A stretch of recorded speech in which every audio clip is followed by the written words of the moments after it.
Η προπόνηση με TRX είναι ευεργετική για όλα τα επίπεδα φυσικής κατάστασης, ακόμα και για τις εγγύους. Το σημαντικό είναι να ξέρουμε να αλλάζουμε τη θέση του σώματός μας, ώστε να μειώνεται ή να αυξάνεται η ένταση της άσκησης, αφού σε όλες τις ασκήσεις χρησιμοποιούμε το βάρος του σώματος. Κάνοντας ασκήσεις με το TRX, μία έγκυος μπορεί να αυξήσει την αντοχή της και τη μυϊκή της δύναμη, να βελτιώσει την ισορροπία της, το συντονισμό και τη σταθερότητα του πυρήνα και των αρθρώσεων. Πάμε λοιπόν να δούμε 3 ασκήσεις με TRX. Ξεκινώντας την πρώτη μας άσκηση, ουσιαστικά δουλεύουμε όλο μας το σώμα, δίνοντας έμφαση στα πόδια μας.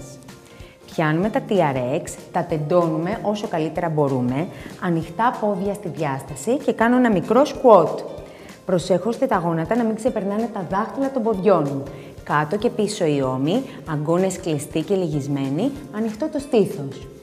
Εισπνοή και εκπνέοντας σταυρώνω το πόδι, κάνοντας ένα squat. Εισπνοή και εκπνοή. Εισπνοή και εκπνοή. Κρατήστε την κοιλιά σας χαλαρή.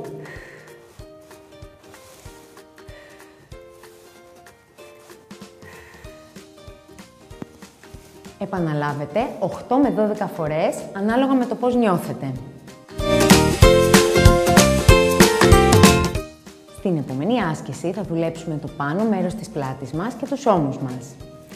Φέρνουμε το σώμα μας προς τα πίσω, σε τέτοια θέση που θα έχουμε λυγισμένα τα γόνατά μας, λίγο τη λεκάνη προς τα πίσω και δεν θα ασκούμε πίεση στην κοιλιά.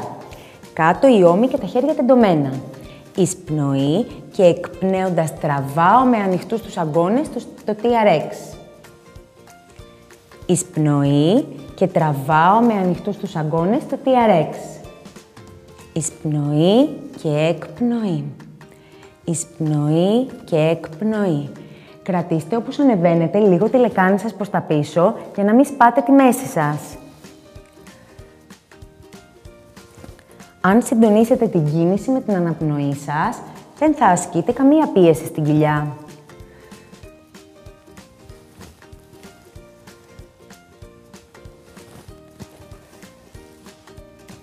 Επαναλάβετε 8 με 10 φορές, ανάλογα με το πώς νιώθετε. Σε αυτή την άσκηση πάμε να δουλέψουμε τους γλουτούς, ραχιαίους, δικέφαλο και τετρακέφαλο. Λυγίζω τα γόνατά μου κάνοντας ένα μικρό squat, τραβάω τα TRX, ανοιχτώ το στήθος κάτω και πίσω οι ώμοι και φέρνω το βάρος μου στο ένα πόδι. Εισπνοή και εκπνέοντας σπρώχνω προς τα πίσω. Εισπνοή και εκπνοή. Προσπαθήστε να σπρώχνετε με τη φτέρνα, να τεντώνετε καλά το πόδι και να κρατάτε τα κοκαλάκια της λεκάνης στραμμένα προς το έδαφος. Επαναλάβετε 8 με 10 φορές και πάμε να δουλέψουμε το άλλο πόδι. Εισπνοή.